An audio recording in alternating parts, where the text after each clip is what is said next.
bombastic side-eye, criminal offensive side-eye.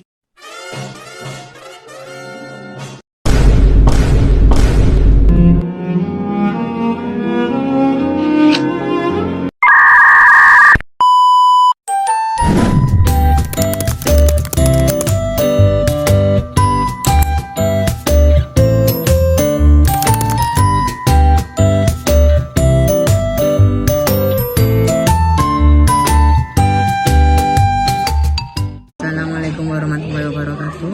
Saya Vicky Mafiro dan kami dari kelompok 1 akan menjelaskan materi tentang konstelasi pada masa Perang Dingin dan peran Indonesia dalam Perang Dingin KAA dan GNB.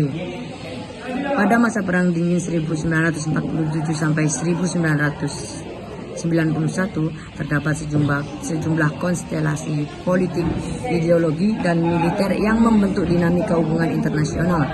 Berikut adalah beberapa konstelasi utama pada periode tersebut. 1. Blok Barat versus Blok Timur. Blok Barat yang dipimpin oleh Amerika Serikat dan sekutunya yang menganut ideologi kapitalisme dan demokrasi liberal. Untuk Blok Timur dipimpin oleh Uni Soviet dan sekutunya yang menganut ideologi komunisme dan sosialisme negara. 2.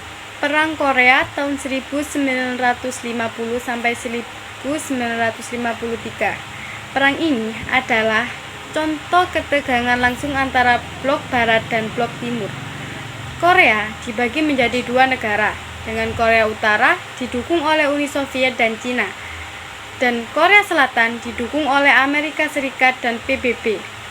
Perang ini berakhir dengan gencatan senjata, tetapi tidak ada perjanjian damai formal, dan Korea tetap terbagi. 3. Perlombaan senjata nuklir. Kedua blok ini terlibat dalam perlombaan senjata nuklir yang menciptakan ketegangan global.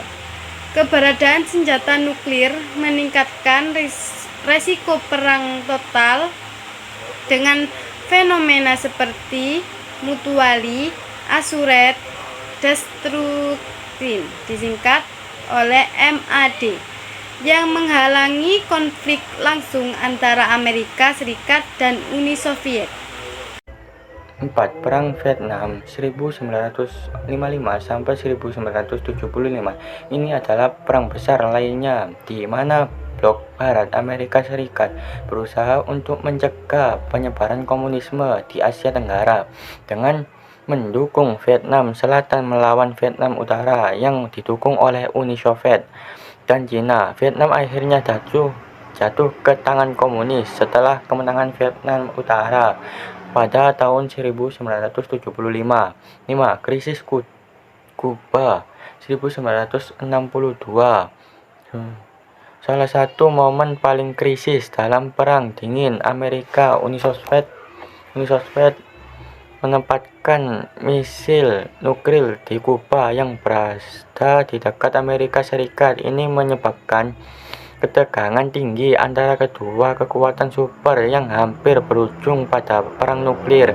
Krisis ini berakhir dengan kesepakatan di mana Uni Soviet menarik misilnya, sementara AS berjanji untuk tidak menyerang Kuba dan secara diam-diam menarik misilnya dari Turki. Blok beberapa negara terutama di dunia berkembang memilih untuk tidak berpihak pada salah satu blok besar ini, membentuk gerakan non-blok yang dipelopori oleh pemimpin seperti Jawaharlal atau Nehru atau India, Gamal Abdel Nasser atau Mesir, dan Soekarno atau Indonesia. Gerakan ini bertujuan untuk menjaga kemandirian politik di tengah ketegangan Perang Dingin. Selanjutnya, runtuhnya Uni Soviet tahun 1991. Perang Dingin akhirnya berakhir dengan runtuhnya Uni Soviet pada 1991. Faktor-faktor internal seperti masalah ekonomi, pergeseran kebijakan Gorbachev dengan kebijakan Glasnost dan Perestroika, dan tekanan dari negara-negara satelit yang menginginkan lebih banyak kebebasan menyebabkan keruntuhan blok komunis dan berakhir dominasi Soviet dalam politik global. Assalamualaikum warahmatullahi wabarakatuh. Materi kedua, pada masa Perang Dingin, Indonesia memainkan peran penting dalam dua forum internasional besar.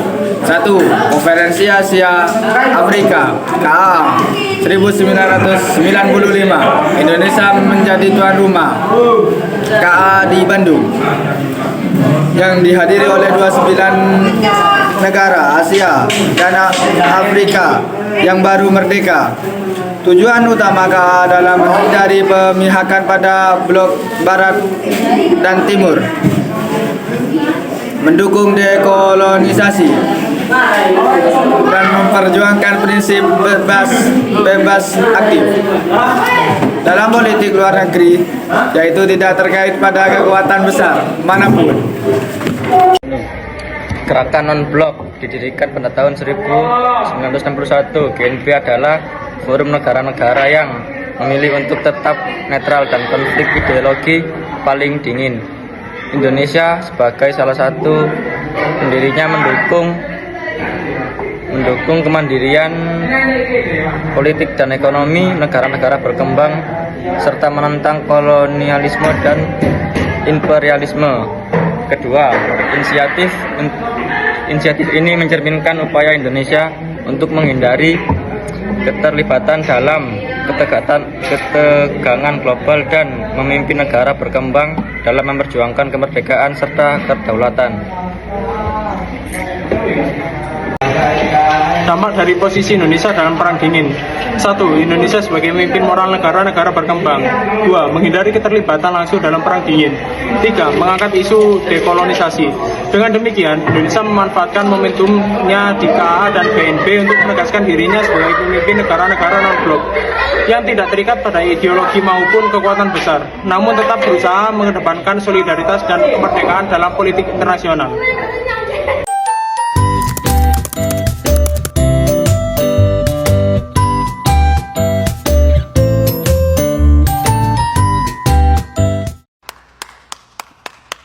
Macam tak betul je budak ni.